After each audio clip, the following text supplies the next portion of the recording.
The Force is with you, young Skywalker. But you are not a Jedi yet.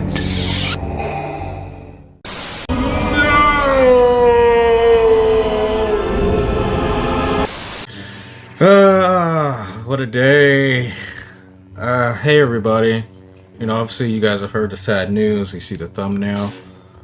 We lost James Earl Jones. It's funny, it's like I woke up and I was actually going to work on my Vader costume today. I made some tea in my Vader mug, and then I get a text from one of my homies that, he died, and then it was just like, officially we've lost all of our Vaders, all of our old school, original trilogy, classic Darth Vaders. You had David Prowse, who we lost a few years ago, who was the body. He was literally the guy in the suit.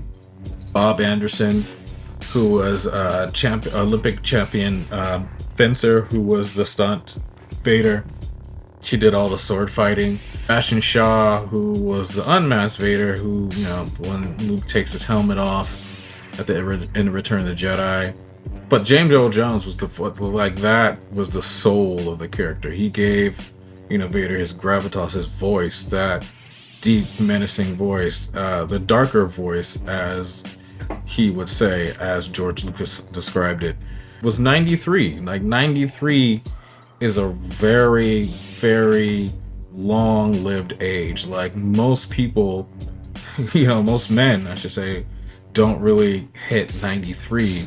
And he has such a long life and a great career, from everything on Broadway to his movies. It's like one of those people that you can't, like, you've technically known since you were born. Like, obviously my first thing with him was obviously Star Wars, but then you have The Lion King, Coming to America. It's a huge loss, obviously, but like I said, I just want to celebrate the man, celebrate his legacy.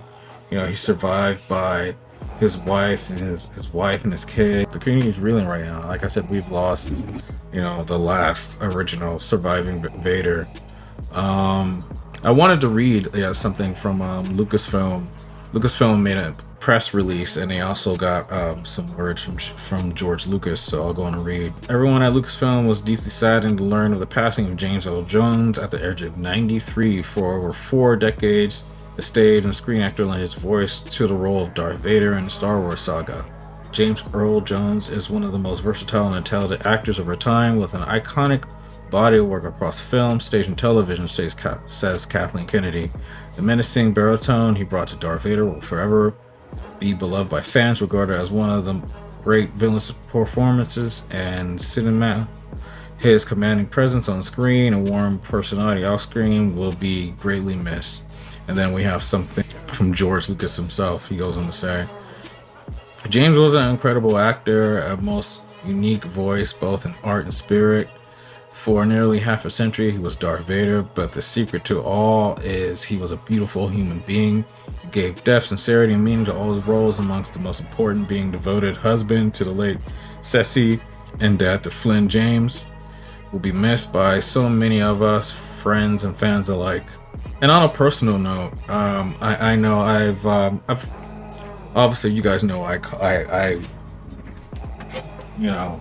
this is what I do. I cosplay. This is my guy. This has been my favorite Star Wars character since I was a little boy, since I was like a little kid, watching these movies. And it's just, this brought me out of my shell. Like, I was a shy kid growing up. I too, just like James Earl Jones, was a stutterer. When I first decided to do cosplay, I wanted to be something that I grew up with. Yeah, I felt if I was gonna go do cosplay, like, I'd go all in. And I knew being Darth Vader, it's like, you want to have the gravitas, you want to have the presence, both in physicality, and also like with the voice.